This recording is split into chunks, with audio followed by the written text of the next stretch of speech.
사람은 보이는 것에 많이 중요하게 생각하는 것을 보게 됩니다. 그래서 보이는 것을 믿고 보이지 않는 것은 믿지 않으려고 합니다. 보이는 것이 좋으면 기뻐하고 좋아하고 그리고 희망을 갖게 되는 반면에 보이는 것이 좋아 보이지 않으면 낙심하고 절망하고 모든 것을 포기하려고 합니다. 그래서 보이지 않는 것에 중요한 것을 놓칠 때가 많습니다. 하나님께서 우리에게 주신 말씀을 보면 이스라엘 백성들이 하나님을 시험하고 자신들을 애굽에서 인도하여 낸 모세를 돌로 쳐 죽이려고 하고 있습니다. 백성들이 이렇게 행동하는 이유는 보이는 것만 봤기 때문에 그렇습니다. 1절 말씀에 보니까 애굽에서 나온 백성들이 하나님의 명령대로 신광야를 떠나 르비딤에 도착했다라고 말씀합니다. 르비딤에 오기까지 신광야를 떠나서 그곳에서 광야길을 걸어오게 되었는데, 광야길을 걷는 사람들에게 제일 중요한 것이 있다면 그것은 바로 물이었습니다. 목이 마르고 힘이 들었지만 르비딤에 도착을 하면 거기에 물이 있을 것으로 백성들은 생각하고 그곳으로 떠나게 되었습니다. 하지만 도착해서 보니까 물이 보이지 않았습니다. 백성들도 그의 자녀들도 짐승들도 물을 먹지 못해서 모두 힘들어했고, 힘이 드니까 사람들 안에 화가 일어나기 시작했습니다. 그래서 모세에게 찾아가서 당장 먹을 물을 내놓으라고 이야기를 했습니다. 그러자 모세는요, 너무 당황했습니다. 모세가 당황한 이유는 두 가지인데요. 하나는 본인도 르비딤에 오면 물이 있을 줄 알았는데 물이 보이지 않았던 것이고, 또 하나는 백성들이 모세에게 물을 내놓으라고 하면서 생떼를 쓰고 있는 모습에 모세는 당황했습니다. 그래서 모세가 백성들에게 말합니다. 왜 내게 물을 달라고 하느냐? 하나님을 시험하지 말아라. 그러면서 백성들을 책망을 했는데요. 놀라운 사실은 백성들이 그 책망을 듣고는 더 흥분했더라는 거예요. 그래서 말씀해 보니까 손에 돌을 들고 왜 우리를 애굽에서 인도하여 이곳에 와서 죽게 하느냐며 그를 돌로 치려고 하였습니다. 모세가 얼마나 두려워했는지. 어떤 분들이 이 말씀을 보면서 그런 얘기를 하세요. 모세가 그래 믿음도 없지, 어떻게 백성들이 돌 들고 친다고 해서 저렇게 두려워할 수 있을까? 근데 여러분, 출애굽을 할 때의 이스라엘 백성들이 남자 20세 이상의 남자만 60명이고 또 아내와 자녀들과 또 연세 드신 분들 다 합치면 200만 명이 되는 수를 가졌다고 합니다.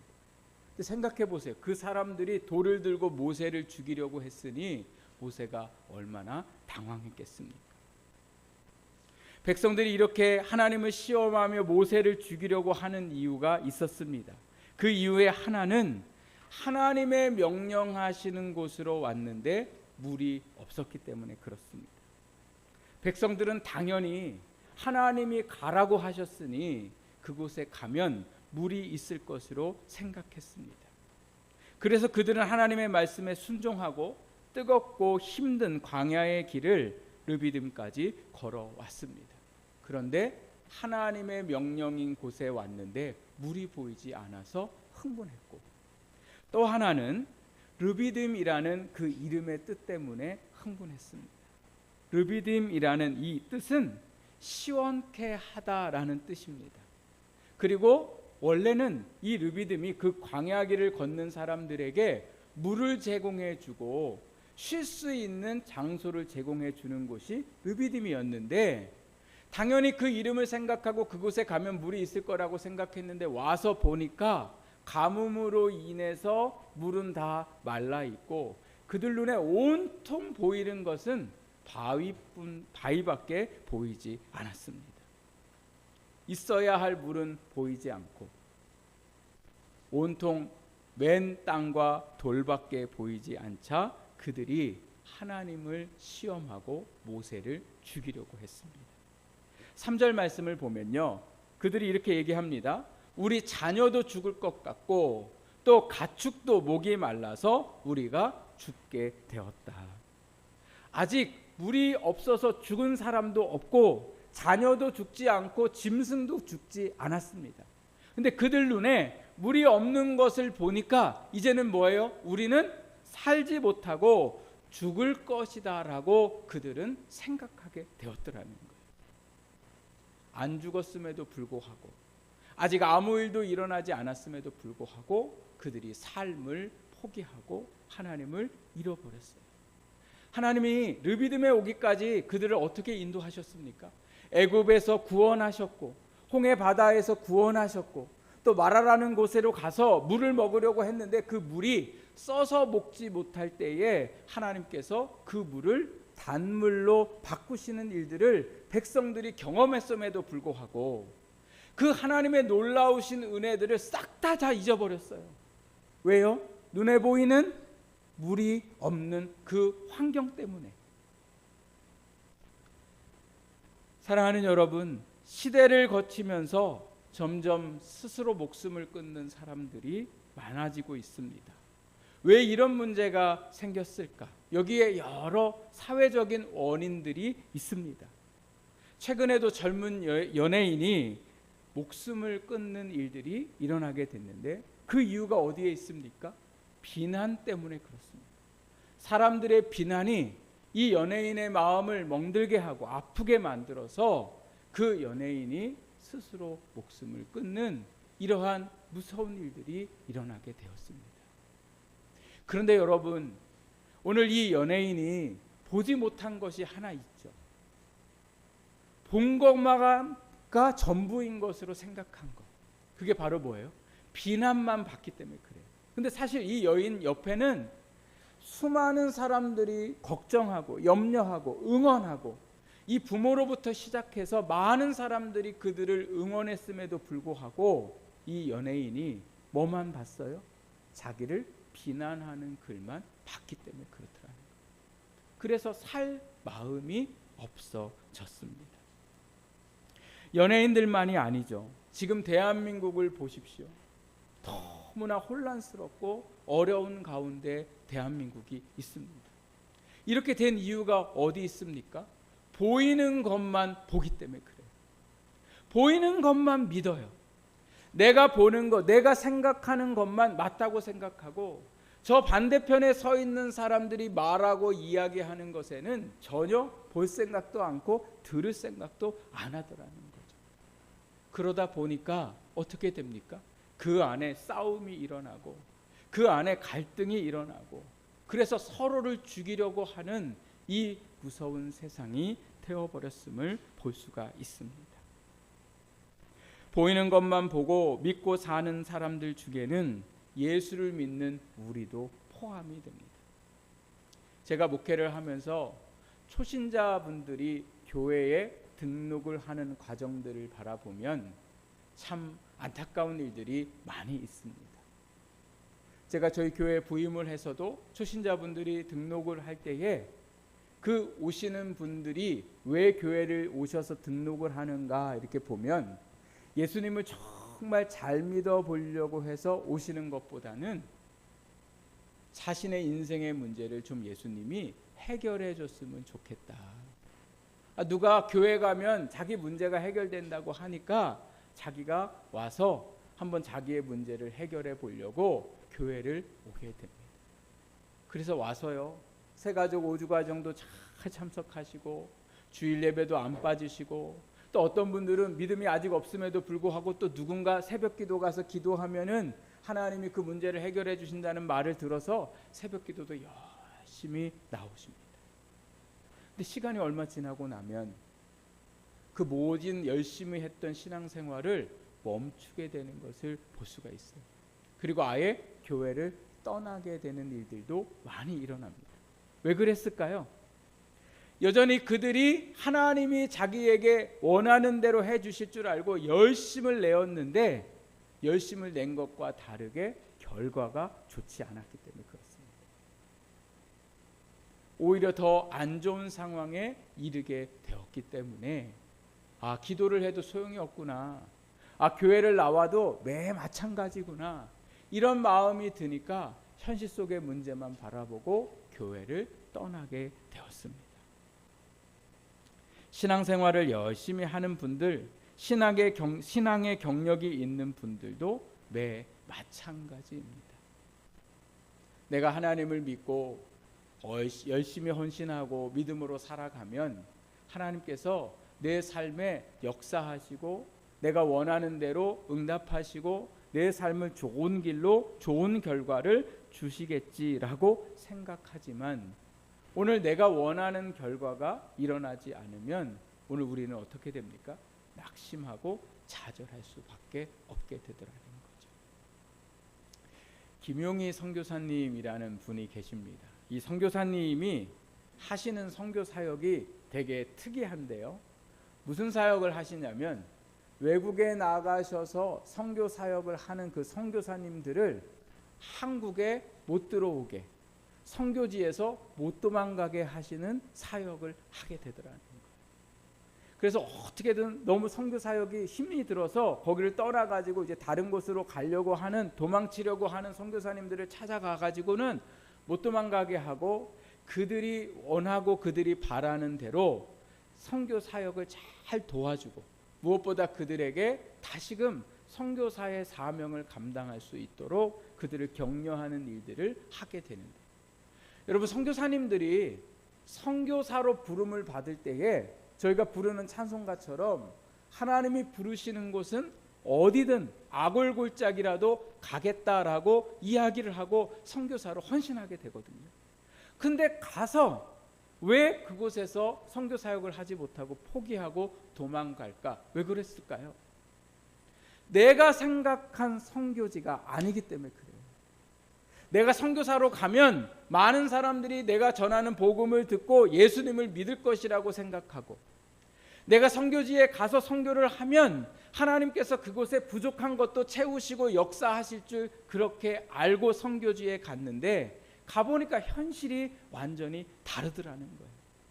아무리 복음을 전해도 선교지에 있는 사람들이 마음의 문을 열지 않고 심지어 핍박하고 어렵게 만드는 그 일들을 통해서 그 보이는 일들이 더 이상 선교 사업을 할 수 없는 결과를 얻었다고 생각하고는 그 선교지를 떠나려고 하는 일들이 일어나게 됐더라는 겁니다. 마치 현실만 바라보고 그 르비딤에서 하나님을 원망하고 모세를 죽이려고 했던 백성들처럼 말입니다. 여러분 1절을 다시 보십시오. 1절 말씀에 이렇게 말씀하고 있습니다. 이스라엘 자손의 온 회중이 여호와의 명령대로 신광야에서 떠나 그 노정대로 행하여 르비딤에 장막을 쳤으나 백성이 마실 물이 없는지라. 여러분 1절 말씀에 하나님이 르비딤 가면 내가 물 줄게 이렇게 말씀하셨습니까? 안 하셨습니까? 안 하셨어요. 하나님은 이곳에 물이 있다 없다 말씀 안 하셨어요. 하나님이 말씀하신 건 뭡니까? 신광야를 떠나 어디로 가라고요? 르비딤으로 가라는 거예요. 그러니까 물이 있을 것이라고 생각한 건 누굽니까? 백성들이에요. 그런데 현실적으로 물은 없었지만 사실 물은 있었습니까? 없었습니까? 모르세요? 오늘 물이 있었어요? 없었어요? 아니 볼 때는 없었는데 진짜 결과적으로는 물이 있었어요? 없었어요? 네, 어디 있었어요? 네, 반석에 있었더라는 거죠. 현실을 볼 때에는 물이 없고 메마른 땅이고 우리가 죽을 땅으로 생각했어요. 그러나 사실은 그곳에 살 수 있는 물이 어떻게 있습니까? 숨겨져 있었더라는 거예요. 그럼 왜 하나님이 처음부터 물을 보여주시지? 르비딤에 도착할 때부터 아주 막 반석에서 물이 막 콸콸콸콸 나면, 이야 역시 하나님이 보내시는 데는 이렇게 좋은 거구나, 역시 하나님은 살아계시는구나 이렇게 생각할 거 아니에요. 근데 왜 물을 그냥 반석에다가 꽁꽁 숨겨두시고 하나님을 원망하고 또 모세를 죽이려고 하는 상황에까지 하나님은 가만히 계셨을까요? 도대체 하나님이 이렇게 하신 이유가 무엇일까? 그것은 물이 없는 곳에도 누구는 계심을 가르쳐 주시기 위해서요. 예, 물이 없는 곳에도 누가 계세요? 하나님이 계시더라는 거예요. 백성들은 물이 없으면 죽겠다고 얘기했지만 믿음의 사람들에게는 물이 없어도 누구만 계시면 돼요? 네, 하나님만 계셔도 돼요. 하나님이 물을 어디서 내셨어요? 반석에서 내셨어요. 보통 물은 어디서 나오는 게 당연합니까? 땅에서 나와요. 그래서 물이 없을 때 사람들이 파는 건 반석을 파는 게 아니라 어디를 파요? 땅을 파요. 기대를 하면서. 왜요? 원래 물은 땅에 있으니까. 그런데 하나님은 물을 어디서 내셔요? 반석에서. 물이 나올 수 없는 그곳에서 하나님이 물을 내셨는데 물이 얼마나 많이 나왔는지, 제가 아까 이스라엘 백성들이 얼마나 된다고요? 200만 명이나 되는 그 사람들이 충분히 먹을 것을 하나님이 내셨더라는 거예요. 우리가 바라봐야 할 건 물이 없는 환경이 아니라 그 물이 없는 환경 중에도 여전히 뭐하고 계시는, 존재하고 계시는, 역사하고 계시는 하나님이심을 하나님이 이스라엘 백성들에게 뭐하고 계세요? 가르쳐주고 계시더라는 거죠. 그래서 백성들은 물이 없을 때 하나님이 7절 말씀에 보면 시험을 했는데 그 시험이, 하나님을 시험하는 시험이 뭡니까? 여호와께서 우리 중에 계신가 안 계신가를 얘기했더라는 거예요. 물이 있으면 하나님이 계신 거고 물이 없으면 하나님이 안 계신 거다. 물이 없으니까 하나님은 우리랑 더 이상 함께 하시지 않나 보다. 이게 백성들의 모습이었더라는 거예요. 그러나 하나님은 물이 있는 곳에도 계시고 물이 없는 곳에서도 존재하시는 분이 하나님이시라는 거예요. 백성들은 원망했지만 모세는 뭐 하고 있습니까? 하나님 앞에 기도하고 있더라는 거예요. 백성들이 죽이려고 하는 그 순간에 모세는 그 상황에 죽이려고 하는 백성들을 보지 않고 누구를 봤어요? 하나님을 봤어요. 나를 살리실 하나님, 이 위기를 극복하게 하실 그 하나님 앞에 오늘 말씀에 보니까 부르짖었음을 말씀하고 있습니다. 부르짖었을 때에 하나님이 모세에게 뭐라고 말씀하고 계십니까? 우리 6절 말씀 우리 다 같이 한번 읽어보겠습니다. 6절 시작. 내가 호렙산에 있는 그 반석이 거기서 내 앞에 서리니 너는 그 반석을 치라. 그것에서 물이 나오리니 백성이 마시리라. 모세가 이스라엘 장로들의 목전에서 그대로 행하니라. 아멘. 하나님이 모세에게 뭐라고 말씀하세요? 반석 위에 누가 서겠대요? 하나님이 쓰시겠대요. 반석에는 원래 물 안 나와요.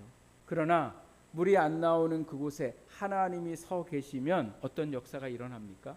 물이 나오는 역사가 일어난다고 오늘 하나님이 모세에게 말씀하셨고, 모세는 어떻게 했습니까? 그 반석을 지팡이로 쳤더라는 거예요.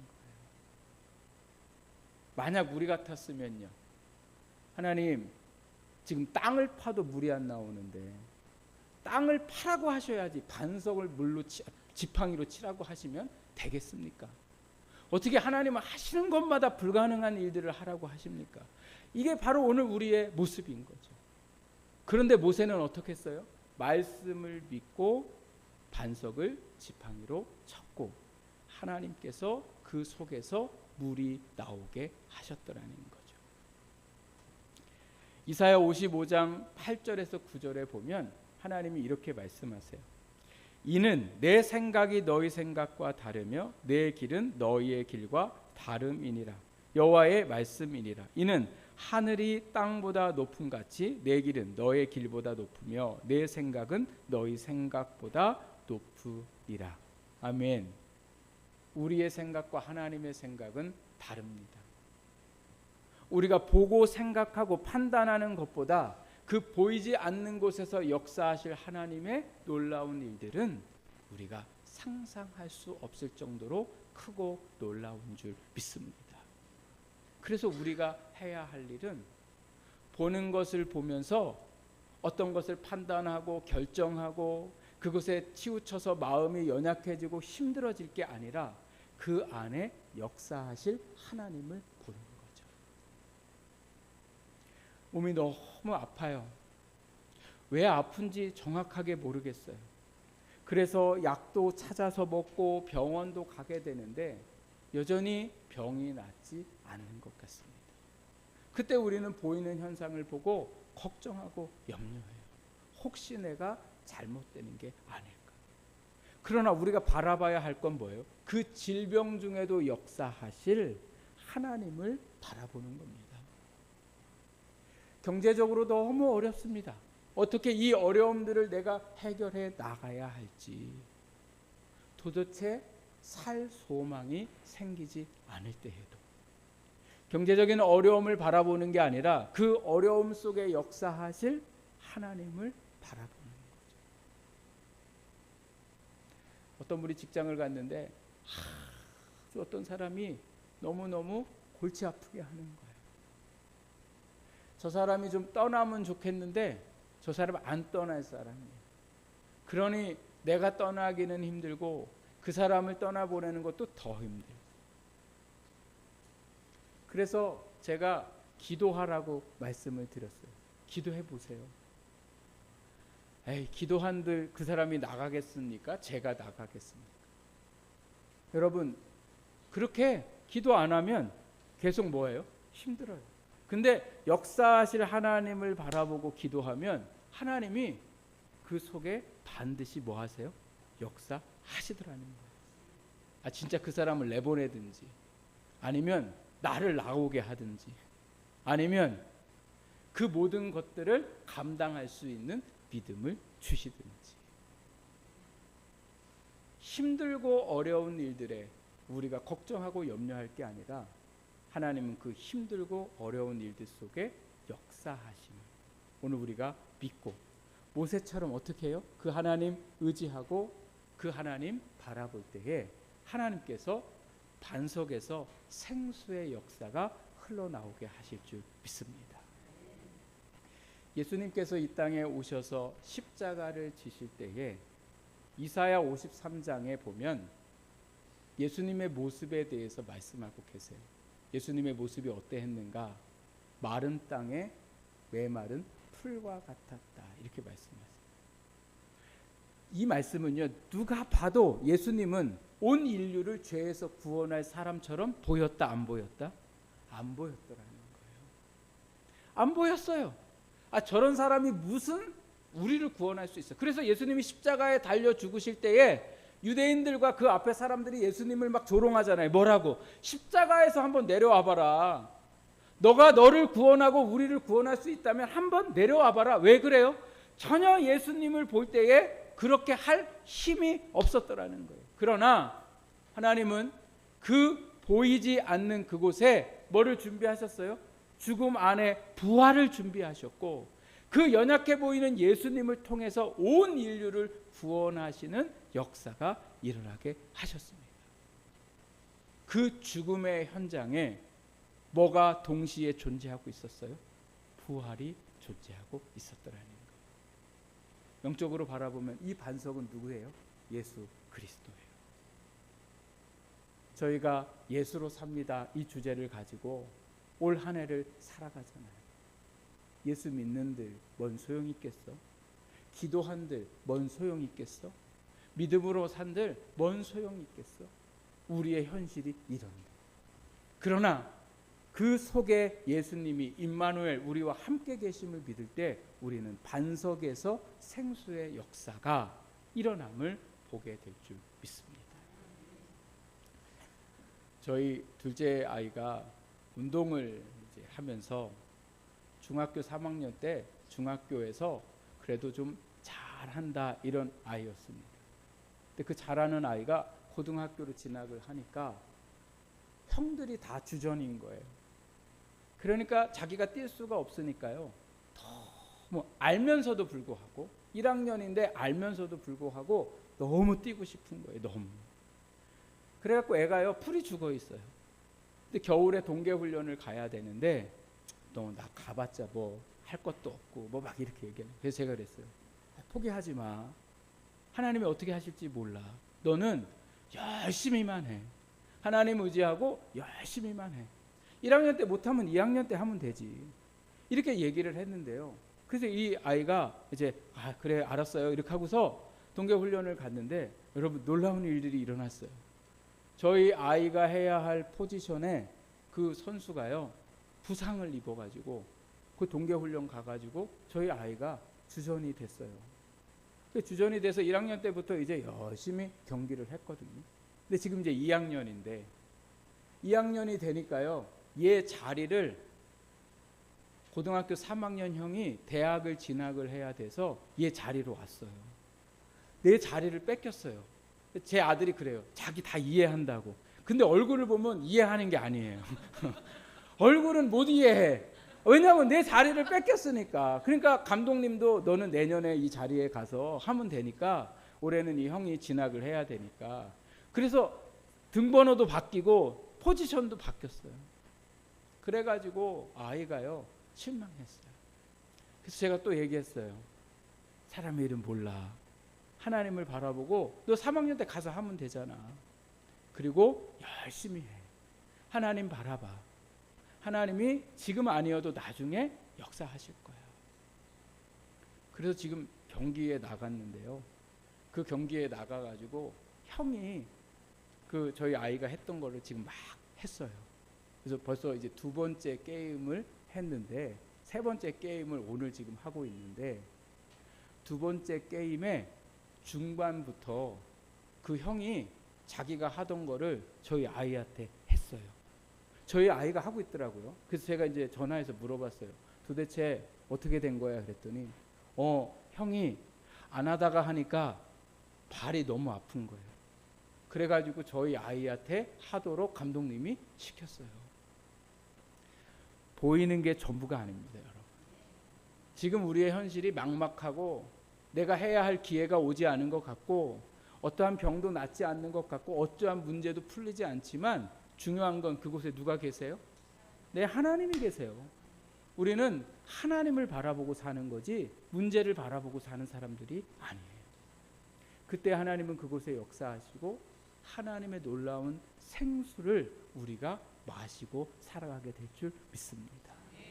예수님이 말씀하셨어요. 내 배에 생수의 강이 흘러 넘치리라. 오늘 세상을 바라보지 말고 현실을 바라보지 말고 그 현실 속에 역사하시는 주님을 바라보며 우리가 믿음으로 승리할 수 있기를 주님의 이름으로 축복합니다. 우리 이 시간에